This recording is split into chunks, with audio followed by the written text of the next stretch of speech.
Actual 3 years back Srivasu ఈ cinema గురించి నన్ను కలిశాడు. అంటే ఈ సినిమా కంటే ముందు యాక్చువల్ ఒక చిన్న కథ ఉంది.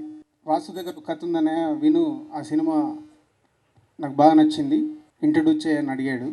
కథ విన్నాను. బట్ అప్పుడు ఆల్రెడీ మేము ఒక 3 months శ్రీవాసుతో కూర్చొని ఆ స్టోరీ వర్కౌట్ చేయడం జరిగింది. పోతే అప్పటికే బొమ్మరిల్లు మొన్న 2 అండర్ ప్రొడక్షన్ ఉండడం వల్ల నేను చాలా బిజీగా ఉన్నాను. బట్ సినిమా చేద్దామని చెప్పాను. ఈ లోపల one fine day Vinay Rajanna busy ఉన్నాడు కదా, ఇది బుజ్జితో చేద్దామని బుజ్జికి చెప్పడం, వాళ్ళు లక్ష్యం అనే సినిమా తీయడం, అది పెద్ద సక్సెస్, అందరికి తెలిసిందే. మొదటి సినిమా మా సంస్థలో చేద్దాం అనుకుని వచ్చి చేయలేకపోయిన వాసు సక్సెస్ తర్వాత చాలామంది అడుగుంటారు తనని డెఫినెట్గా. ఒకరోజు వచ్చి, సార్ సెకండ్ సినిమా ఈ బ్యానర్లో చేస్తాను. సాధారణంగా కొత్త దర్శకులను ఇంట్రడ్యూస్ చేస్తాం మేము. ఫస్ట్ వినయ్ మమ్మల్ని ఇంట్రడ్యూస్ చేసిన తర్వాత ఆల్మోస్ట్ అందరు కొత్త దర్శకులతోనే వర్క్ చేస్తున్నాను. బట్ ఒక సక్సెస్ ఫిలిం తర్వాత నువ్వు వచ్చి మా బ్యానర్లో చేస్తానంటున్నావు, మరి వేవ్ లెంత్ ఎలా ఉంటుందో, ఒక సక్సెస్తో నువ్వు ఉంటావు, నేను ఒక కొత్త డైరెక్టర్ లాగా చేస్తుంటాను. లేదు సార్, ఫస్ట్ సినిమాకి ఎలా అయితే మీది ఒక 3 months మీ దగ్గర వర్క్ చేశాను, అదే వర్కింగ్ స్టైల్లో మీ వేవ్ లెంత్లో మనం వర్క్ చేద్దాం అన్నాడు. సో రియలీ అండి, ఒక సక్సెస్ఫుల్ సినిమా తర్వాత వచ్చిన డైరెక్టర్తో నేను పనిచేస్తే ఒక కొత్త డైరెక్టర్ లాగే 2.5 years ఈ సినిమాకి వర్క్ చేశాడు తను. సో డెఫినెట్గా సెకండ్ సినిమా కూడా వాసు సూపర్ హిట్ కొట్టి మా సంస్థకి ఇప్పుడు ఒక సూపర్ హిట్ సినిమా ఇవ్వబోతున్నాడని నమ్మకంగా చెప్పగలను. మా బ్యానర్కు ఉన్న ఇమేజ్ ఫ్యామిలీ లవ్ మిస్ కాకుండా చెయ్యాలి అని అనుకున్నాం. సో అన్ని angles, love and family and action, entertainment అన్నీ ఉన్న కథ రామకృష్ణ కృష్ణ. టెక్నీషియన్స్ రత్నం గారి డైలాగ్స్, శేఖర్ వి జోసఫ్ గారి photography, art director Prakash, editor Gautham Raju గారు, కీరవాణి గారు 200 సినిమాలు చేసిన మ్యూజిక్ డైరెక్టర్తోనే మేము వర్క్ చేయడం, అది మా సినిమాకు 200వ చిత్రం కావడం నిజంగా మా అదృష్టం. ఎందుకంటే ఆయన లైఫ్లో ఎప్పుడు చూసుకున్న ఈ 200వ సినిమా అనేది డెఫినెట్గా స్పెషల్గా ఉంటుంది. సో అప్పుడు అది మా సినిమా అయినందుకు నిజంగా మాకు గర్వంగా ఉంది. 6 పాటలు కంపోజ్ చేస్తే నాకు తెలిసి ఒకే ఒక సాంగ్ సెకండ్ ట్యూన్కి వెళ్ళాం, ఆల్ సింగిల్ ట్యూన్సే. మ్యూజిక్ ఆల్రెడీ మీరు విన్నారు. ఇప్పటివరకు మా సంస్థలో వచ్చిన అన్ని మ్యూజికల్ హిట్స్ లాగే ఇది డెఫినెట్గా పెద్ద మ్యూజికల్గా హిట్ అవుతుంది. అంటే మాస్ యూత్ స్టైల్ ఏది మిస్ కాకుండా చేశారు. మాస్ గుర్తుకొచ్చింది, డెఫినెట్గా ఈ సినిమాలో ఒక మాస్ సాంగ్ కావాలి. సో నాకు ఆల్రెడీ అభాండం ఉంది, మాస్ నువ్వు చేయించలేవు అని. మా హీరో అంటే బన్నీ పర్టికులర్గా అనేవాడు, మరి మాస్ చేయించలేదు సార్. కీరవాణి గారి దగ్గరికి వెళ్ళి, సార్ 80% ఇది ఒకటి సూపర్ హిట్ మాస్ సాంగ్ కావాలి సార్ అని అడిగాను. అప్పుడే ఇది మీరు ఇంతకుముందు ప్రోగ్రాంలో చూసిన తూగో జిల్లా పాగో జిల్లా. సో డెఫినెట్గా ఈ మాస్ సాంగ్ ఈ ఇయర్లో ఉర్రూతలిగిస్తుందని ఎక్స్పెక్ట్ చేస్తున్నాను. సో అలాంటి కీరవాణి గారితో నిజంగా వర్క్ చేయడం, రామకృష్ణ అనే పేరుకి తను చేసే పనులతోని ప్రతి ఒక్కరు కృష్ణ అని అనిపిస్తాడు. సో ఈ టైటిల్ అనుకున్నప్పుడు చాలామంది ఎందుకు నెగిటివ్గా ఉంది, ఏదైనా కష్టాలు వచ్చినప్పుడే మనం కృష్ణ అంటాం అన్నారు. బట్ ఆ సినిమాలో ఉన్న తన క్యారెక్టర్కి, సినిమాలో 2.5 hours జరిగే ఇన్సిడెంట్స్లో చాలా క్యారెక్టర్లతో కృష్ణ అనిపిస్తాడు. అందుకే ఈ టైటిల్ అనుకున్నాం. సో తను ఇప్పటివరకు యూత్ఫుల్ సినిమాలు చేశాడు, యూత్ఫుల్ లవ్ స్టోరీస్ చేశాడు. First time commercial and emotional, అంటే ఆల్మోస్ట్ క్లైమాక్స్లో టీఎస్ తెప్పిస్తాడు. సో అలాంటి పర్ఫార్మెన్స్ రామ్కు కొత్త యాంగిల్ ఈ సినిమా. వన్ మోర్ హీరో అర్జున్ గారు is a backbone of the script. Heroines Priya and Bindu Madhavi, ఇంకా సో మెనీ ఆర్టిస్టులు అందరూ ఎక్స్ట్రాడినరీ పర్ఫార్మెన్స్తో చేశారు. విల్ హోప్ ఈ సినిమా మా బ్యానర్కు బిగ్ హిట్ కాబోతుంది. నిజంగా ఇది ఒక అదృష్టంగా భావిస్తున్నాను నేను. 200 సినిమాలు చేసిన కీరవాణి గారితో నా 2వ సినిమా చేస్తాను. అంటే ఆ 2 సున్నాలనే నేను రీచ్ అవ్వలేను లైఫ్లో, అది ఎప్పటికే తెలుసు. కానీ అంత ఎక్స్పీరియన్స్ ఉన్న మనిషితో నేను 2వ సినిమా పనిచేయడం అనేది నిజంగానే అదృష్టం. Thank you sir. రాజుగారి కథ గురించి మేము అనుకున్న వెంటనే మ్యూజిక్ డైరెక్టర్ ఎవరు అని అంటే ఫస్ట్ చాయిస్ కీరవాణి గారు అని. అది ఎందుకు వచ్చింది అంటే నేను అన్నమయ్య అనే సినిమాకి ఇండస్ట్రీకి వచ్చాను కెమెరా అసిస్టెంట్గా. ఆ సినిమా ఆడియో ఇప్పటికీ కూడా మనందరి సీడీ లైబ్రరీలో అలాగే ఉంటూనే ఉంటుంది.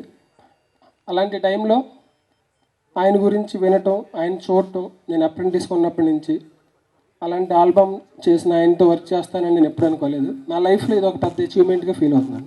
అనంత్ శ్రీరామ్ అనే అతనికి నా రామరామ కృష్ణ కృష్ణ ఒక డెమో సీడీ లాంటిదండి. అంటే ఒక లిరిక్ రైటర్ ఇలాంటి పాటలు రాస్తాడన్నప్పుడు ఒక్కొక్కరిని పిలుస్తూ ఉంటాం, కానీ ఎలాంటి పాటలైనా రాయగలడు అని నిరూపించుకున్న సినిమా రామరామ కృష్ణ కృష్ణ. అలాగే ఈ సినిమాకి పనిచేసిన టెక్నీషియన్స్, ఆర్టిస్టులు, మా కో ప్రొడ్యూసర్ శిరీష్ లక్ష్మణ్ గారు, అందరూ ఈ సినిమాకి నాకు చాలా మంచి కోఆపరేషన్ ఇచ్చారు. తప్పనిసరిగా నా లక్ష్యం కంటే కూడా పెద్ద హిట్ అవుద్దని, మీ అందరి వెల్ విషెస్ ఎప్పుడు నాకు కూడా ఉండాలని కోరుకుంటూ సెలవు తీసుకుంటున్నాను. ఫస్ట్ వెంకటేశ్వర క్రియేషన్స్ దిల్ రాజు గారు బ్యానర్లో ఒక సినిమా వస్తుందంటే నాకు చాలా ఆనందంగా ఉంటుంది. ఎందుకంటే ఆ బ్యానర్ నాతోనే స్టార్ట్ అయింది, అది నాకు చాలా ఆనందం. ఈ సినిమా డెఫినెట్గా ఆయన సినిమాల్లాగే సూపర్ హిట్ అవుతుంది. ఫస్ట్ టైం ఈ సినిమాకి రాజన్న, మన లక్ష్మణ్ అన్న, శిరీష్ ముగ్గురు ఈ సినిమా పెద్ద హిట్ అయ్యి వాళ్ళకి బాగా డబ్బులు రావాలని కోరుకుంటున్నాను. అలాగే వాసు శ్రీవాస్ మా ఇంట్లో నాకు ఒక తమ్ముళ్ళలాగా, ఒక బ్రదర్ లాగా. తను ఫస్ట్ కథ చెప్పగానే చాలా భలే కథ చెప్పాడు, పెద్ద డైరెక్టర్ అవుతాడని నాకు చాలా ఆశపడ్డాను. డెఫినెట్గా లక్ష్యం సినిమాతో అది సాధించాడు. ఈ సినిమాతో ఒక పెద్ద స్థాయికి తను వస్తాడు. అలాగే కీరవాణి గారి 200 చిత్రం, 200 సినిమాలు చేయటం అంటే నేను మాటలు కాదు. ఆయన అదేం పెద్ద గొప్ప విషయం కాదన్నారు, కానీ చాలా గొప్ప విషయం. ఆ 200 సినిమా మా వాసు డైరెక్టర్ అవ్వడం నిజంగానే నాకు చాలా ఆనందంగా ఉంది. మా వాసు కెరీర్లో ఒక మంచి తీపి గుర్తుగా ఉండిపోతుంది. అలాగే ఇందాక పాటలు విన్నాం, పాగో జిల్లా తూగు జిల్లా సాంగ్ మాత్రం సూపర్గా ఉంది. రామ్కి ఆ సాంగ్ మంచి పని పెట్టి రామ్ కెరీర్లో ఒక మంచి సాంగ్గా అది ఉంటుందని నేను మనస్ఫూర్తిగా కోరుకుంటున్నాను. అలాగే మిగతా టెక్నీషియన్స్ అందరికీ, ఈ సినిమా పనిచేసిన టెక్నీషియన్స్ అందరికీ నా శుభాకాంక్షలు తెలియజేస్తున్నాను. Thank you. 200 సినిమాలు చేయడం అంటే మాటలు కాదు. బట్ గొప్ప విషయం ఏంటంటే అండి, 200 సినిమాలు చేసిన 200 సినిమా కూడా మొదటి సినిమాలో చేయడం చాలా కష్టం అండి. అది గొప్ప విషయం. నాకు తెలిసి టెక్నీషియన్స్ అందరిలోనూ డైరెక్టర్కి అంత వాల్యూ ఇచ్చి, డైరెక్టర్ ఏం చెప్తే అది చేసి, అంటే 200 సినిమాల ఎక్స్పీరియన్స్ ఉన్నా కూడా డైరెక్టర్ కావాల్సింది చేసే టెక్నీషియన్ ఎవరు ఉండడు, మ్యూజిక్ డైరెక్టర్ అనే కాదు. అండ్ పెద్దల్లో ఇంకో గొప్ప విషయం ఏంటంటే అండి, వేషధారణకి లేదంటే పేరు ప్రతిష్టలకు కాకుండా మనిషి లోపల ఉన్న కంటెంట్కి వాల్యూ ఇస్తాడండి. అది చాలా కష్టం ఎవరన్నా అలా చేయగలగడం. అది పెద్దల్లో గ్రేటెస్ట్ విషయం అండి. మళ్ళీ సేమ్ థింగ్ 200 సినిమాల తర్వాత కూడా చేయడం చాలా గొప్ప విషయం. లక్ష్యం శ్రీవాస్ గారు 2వ సినిమా చేస్తున్నానన్న ఉత్సాహం కంటే, దిల్ రాజు గారి 10వ సినిమా చేస్తున్నా అన్న ఆనందం కంటే, కీరవాణి గారి 200వ సినిమా చేస్తున్నానన్న ఆత్మసంతృప్తి కంటే, రామరామ కృష్ణ కృష్ణలో అన్ని పాటలు రాశానన్న ఈ మధురానుభూతే నా మనసుకి ఎంతో రుచిగా ఉంది. ఎందుకంటే ఒక రచయితకి సవాలు అలాగే సంతోషాన్ని కలిగించే కథనం ఈ చిత్రం. రామకృష్ణ అన్న పేరు పెట్టుకున్నందుకు కథానాయకుడి పాత్రలో రాముడికి కృష్ణుడికి సంబంధించిన కొన్ని పురాణ ఘట్టాలని ఈ పాత్రకి ఆపాదిస్తూ, అటు ఆనందంగా వచ్చే మొదటి పాటలోనూ, ఉదాత్తమైన సన్నివేశంలో వచ్చే పతాక సన్నివేశంలో వచ్చే పాటలోనూ వాటిని జొప్పించడం అనేది నిజంగా సవాలుగానే మారింది. కానీ కీరవాణి గారు ముందు రాయమన్న స్వేచ్ఛ ఇవ్వడం వల్ల ఆ సవాలు కాస్త సంతోషంగా మారింది. ఉదాహరణకి కాళీయమర్దనం అనే ఘట్టాన్ని కేరు చేయనని పాము నెత్తిపై చిందులేయి మొండితనం అని అలతి అలతి పదాలతో రాయగలగడం నిజంగా అదృష్టం.